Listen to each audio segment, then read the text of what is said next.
여러분의 구독, 좋아요는 제작에 큰 힘이 됩니다. 그 한국 남자라면 절대 피해갈 수 없는 얘기가 있고요. 한국 남자에게 절대 해선 안 되는 얘기가 두 가지가 있어요, 여성분들이. 뭐냐면요. 첫 번째가 군대 얘기고요. 두 번째가 축구 얘기고요. 세 번째가 있네요. 군대에서 축구하는 얘기. 절대 하면 안 되는데 저는 오늘 할 겁니다. 이 자리에서 축구 얘기를 할 겁니다, 여러분. 자, 제가 굉장히 좋아하는, 제가 미국에서 얼마나 이 축구 맨체스터 유나이티드를 좋아하냐면요, 제가 맨체스터 유나이티드 주식이 있었습니다. 그래서 물론 전혀 돈이 안 됐는데 산 적이 있어요. 딱 10주 샀었거든요. 그런데 이런 소식이 있네요. 7.8조에 잉글랜드 프리미어리그 맨체스터 유나이티드 인수에 카타르 자본이 들어왔는데, 여러분 아시죠? 카타르 그 부자, 석유 부자가 들어왔는데 잠깐 하고 들어온 사람이 있습니다. 지금 영국의 석유화학 재벌이 선전포고를 했어요. 내가 사겠다, 영국 사람이. 자, 오늘의 얘기는 바로 축구 얘기입니다. 누구냐? 짐 래트클리프라는 사람인데요. 누구야? 얘 듣보잡이네? 아닙니다, 여러분. 영국 최고 부자예요, 이 사람이. 모르셨죠? 이 사람이 현재 영국 최고 부자고 1, 2위 왔다 갔다 하는데 최고 부자입니다. 이네오스의 창업자인데, 이네오스가 뭐라고 해야 될까요? 그 우리나라 GS 칼텍스나 뭐 이런 기업 플러스 뭐 현대화학 이런 데 있잖아요. 그 합한 거예요. 그 영어로 컨글러머트 하면 우리로 따지면 재벌 집단, 대기업 집단이거든요. 영국의 대표적인 컨글러머트를 이 사람이 당대에 창업하고 영국 최고 부자가 된 사람입니다. 이 사람이 카타르 멈춰! 그러더니 자기가 사겠다는 겁니다. 그럼 이 사람이 돈이 얼마나 많은가? 영국 최고 부자인데 약간 그래요. 16.3 빌리언이면 한국 돈으로 20조 정도 되는 거죠. 개인 재산입니다. 회사 돈이 아니고. 근데 카타르는 돈이 수백조인데 그러니까 지금 저 옆에 사장님이 안 되는데 하셨는데, 어쨌든 이 사람이, 그러니까 자기가 영국 사람이니까 약간 프라이오리티 프리미엄이 있는 거예요. 내가 사겠어. 외국에 뺏길 수 없어. 그리고 이 사람이 단순히 돈이 많아서가 아니고요. 이 사람이 축구 광이에요.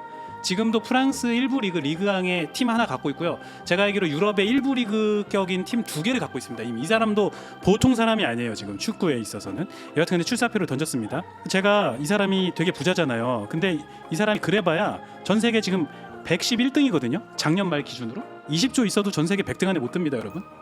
자, 그래서 제가 궁금했어요. 대한민국 최고 부자는 도대체 몇 등일까?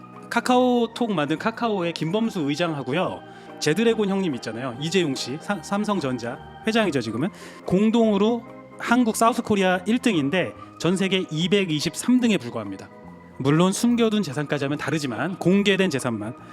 놀라워요. 예. 그래도 이것도 올라간 거예요. 두 분 다. 제드래곤은 300등이었고요. 김범수 의장은 250등이었는데 작년에 올라간 거예요. 50등이나 100등이. 축하드립니다.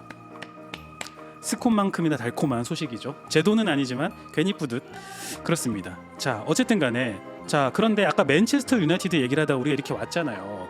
맨유라는 구단이 이거 7.8조의 인수 금액이 나오는데, 사실 지금 갖고 있는 어떤 가문이 있거든요. 이름 제가 까먹었는데 그 가문이 10년 전에 살 때요 1.7조에 샀거든요. 근데 지금 브랜드 가치를 따지니까 막 7.8조가 나오는 겁니다. 그런 가치가 있을까? 왜 이렇게 맨체스터 유나이티드란 팀은 이렇게 브랜드 가치를 높게 쳐줄까? 이게 역사가 그렇게 오래됐나? 또 궁금한 건 못 참잖아요. 그래서 제가 그것도 찾아봤어요. 자, 우리 맨체스터 유나이티드랑 리버풀이 인근에 있는 팀인 건 아시죠? 그 영국의 잉글랜드 북서쪽에 있습니다. 두 팀 다 맨날 더비 한다 그러잖아요. 유서 깊게. 이거 왜 이렇게 이 두 팀이 유서 깊을까 봤더니 노동자들이 많았기 때문이고요. 그만큼 거기가 공장과 산업이 발달한 도시들이라는 겁니다. 근데 우리는 공장 산업하면 떠오르는 게 한국이면 울산이잖아요. 그리고 보통 세계의 공장하면 중국 아닙니까? 영국은 지금 공장이 어디 있어? 설득력이 없잖아요. 그런데 사실은 여러분 아시죠? 산업혁명 시기에는 거기가 최고였던 겁니다. 그래서 노동자들이 많아서, 사실은 축구가 영어로 두 가지 단어가 있죠. 풋볼하고 사커가 있는데, 발로 하는 거 우리 보통 사커라고 하죠. 왜 사커라고 했냐면 당시에 축구 풋볼은요 두 가지의 협회가 있었대요. 첫 번째는 그 리버풀이나 맨체스터에서 있는 공장이나 항구 노동자들이 우리끼리 룰을 만들자 해서 어소시에이션, 연합을 만들어서 만든 그 연합을 어소시에이션 풋볼이라고 불렀고요. 그러니까 이튼 스쿨이나 이런 데 럭비를 하거든요. 그러니까 좀 중산층 이상 잘 사는 부잣집 아들내미들이 가는 그랜마 스쿨 이상인 되는 학교를 럭비 스쿨이라고 했는데, 럭비 스쿨에서 하는 지금의 럭비라고 부르는 손에 들고 하는 그런 풋볼 리그를 유니언 풋볼이라고 불렀다고 합니다. 그래서 이렇게 나눠졌다가 어소시에이션 풋볼 하면 길잖아요. 그래가지고 어소시에이션에서 이제 앞에 A는 묶으니까 싹 빠지고 SOC만 한 다음에 뒤에 우리가 뭐뭐 하는 사람 하면은 뭐 워커 ER을 붙이잖아요. ER을 붙여서 사커가 탄생했습니다. 그러니까 사커는 노동자들의 스포츠예요, 사실은. 어쨌든 그렇습니다. 근데 여기서 또 궁금한 게 있죠. 왜 맨체스터와 리버풀에 유독 산업이 발달하고 공장이 많았냐? 이게 굉장히 궁금하잖아요. 우리가 안 궁금하다고요? 저는 궁금해요. 자, 맨체스터가 특히 섬유 산업이 굉장히 발전합니다. 얼마나 발전했냐면 인도 아시죠? 인도는 대륙인데 맨체스터 한 도시의 산업이 거의 인도의 면직무가 맞먹을 정도로 나중에 산업혁명 후반기 때 성장을 하거든요. 왜 이렇게 발달했냐면 예전부터 발전을 했어요. 왜냐면 옛날에는 석탄이나 석유 같은 이런 화력 원료가 없었잖아요. 그래서 풍차 같은 원료로 우리 물레 돌리는 걸 했거든요. 그래야 섬 직물을 짜니까. 그런데 맨체스터에 가면 개울이나 그 시냇물인데 그게 급격한 경사가 있답니다. 그런데 그게 산이 험하진 않대요. 그래서 거기에 풍차나 이런 거를 만들 수가 있고요. 그게 돌아가면서 이게 자연에서 수력에서 이용한 걸로 이렇게 자동화를 해서 옛날부터 중세 때부터 이렇게 섬유를 짠 거예요. 배틀 짜듯이. 그래서 유명했다고 합니다. 자, 그리고 두 번째는요. 여러분 아시지만 그 플란다스에게 혹시 아시나요? 플란다스에게 만화가 있는데 거기 플랑드르 지방이 원래 유럽에서 중세에는 돈이 가장 많았어요. 왜냐하면 섬유업이나 이런 것들이 그 당시엔 고급 기술이었는데 굉장히 발전했거든요. 그런데 플랑드르 상인들이 바로 맨체스터에 정착을 합니다. 1300년대. 그러면서 급속히 발전하기 시작했다는 겁니다. 자, 맨체스터가 공업이 발전한 이유는 아시겠죠? 자, 근데 리버풀은 왜? 리버풀은 그런 게 없거든요. 자, 지도로 보면 좀 이해가 되는데요. 자, 여기가 영국의 맨체스터랑 리버풀이 있는 그 노스 웨스트 잉글랜드입니다.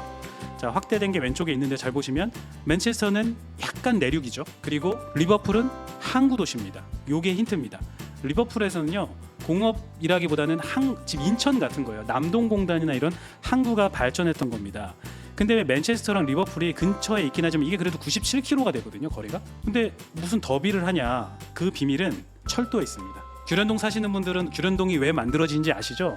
여기가 무려 작은 동네지만 지하철이 2개나 지나가는 곳이기 때문이잖아요. 인천 지하철 1호선하고 공양철도가 들어가는데 당시 리버풀하고 맨체스터에도 1830년도에 리버풀하고 맨체스터를 잇는 레일로드가 개통을 한 겁니다. 그 당시 사신이에요. 그러면서 맨체스터에 그 만든 섬유를 수출하려고 리버풀이 왜 항이 된 겁니다. 왜 바깥쪽에 항구가 지금 서울에 발달된 게 인천 통해서 수출하듯이요. 부산이랑 그렇게 된 겁니다. 이거를 자, 저때 이 열차는 잘 보면 아시지만 이게 뭐가 연기가 나오잖아요. 증기기관차예요. 증기기관차 처음에 상용기관차 만든 사람 조지 스티븐슨이라는 사람인데 이 사람이 저도 학교 다닐 때 이렇게 배웠거든요. 증기기관차의 아버지로 알려져 있는데 아니랍니다. 그냥 상용 증기기관차를 최초로 발명한 사람이고 증기기관차의 아버지는 사실 리처드 트레비식이라는 분이에요. 이분이 최초로 발명해서 웨일즈에서 운행을 해서 성공을 합니다. 하지만 상용화는 안 됐어요. 왜냐하면 열차는 잘 만들었는데 열차가 달려면 선로가 필요하잖아요. 선로가 주철 선로라고 당시에 강철이 아니었거든요. 항상 깨지고 사고가 나서 이걸로는 사람이 죽겠다 싶어서 이분은 실패를 했는데 이분이 만든 게 페니다렌이라는 이런 열차인데요. 지금도 시범으로 하면 칙칙폭폭 간대요. 근데 탈선 문제가 나서 상용화가 실패합니다. 그 뒤에 조지 스티븐슨이 이 사람이 하는 거를 견학을 했던 사람이거든요. 나이가 좀 어려요. 한 20살 정도. 보고 분리허라는 걸 개발한 다음에 야, 열차만 있으면 안 되겠어. 선로가 문제구나. 그래서 선로를 개발을 합니다. 그래서 탈선 문제를 해결을 하죠. 아까 말했던 맨체스터랑 리버풀의 긴 구간을 깔기 전에 시범 삼아서 스탁턴이라는 도시랑 달링턴 도시가 똑같았거든요. 석탄을 오고 가는 도시였는데 시범 삼아서 개설을 했는데 성공을 합니다. 석탄 수송용으로 상업용 열차를 처음으로 성공을 시켜요. 그때 만들었던 열차가 아직도 박물관에 있고요. 영국 가시면 볼 수 있어요. 저도 못 봤어요. 왜냐하면 저는 영국을 간 적이 없거든요, 여러분. 자, 로코모션 1호라고 불리는 열차가 이렇게 있습니다. 그 열차가 있거든요. 열차가 이렇게 생겼어요. 그래서 제가 영상을 가져와 봤어요. 아직도 이렇게 돌아가거든요. 한번 같이 보시죠. 자, 열차가 나오고 있죠. 칙칙폭폭. 저게 로코모션 1호입니다. 그러니까 아직도 운행이 물론 박물관에서 지금 시범 운행하는 건데 운행이 되고 있어요. 지금이야 되게 조잡하지만 그 당시 얼마나 신기했겠습니까? 이게 물론 13km 속도가 13km/h밖에 안 됐대요. 그러니까 마차의 속도보다 조금 느렸다는데 어쨌든 뒤에 저렇게 집마차가 싣고 갈 수 없는 톤 단위의 무게를 싣고 갈 수 있었기 때문에 굉장히 각광을 받았던 거죠. 자, 그렇게 성공을 했습니다. 조지 스티븐슨은 사업가였거든요. 그래서 제가 선로를 깔겠습니다. 맨체스터부터 리버풀까지. 그럼 수출이 쉬워지잖아요. 라고 했더니 당연히 기존 사업자들이 방해를 하죠.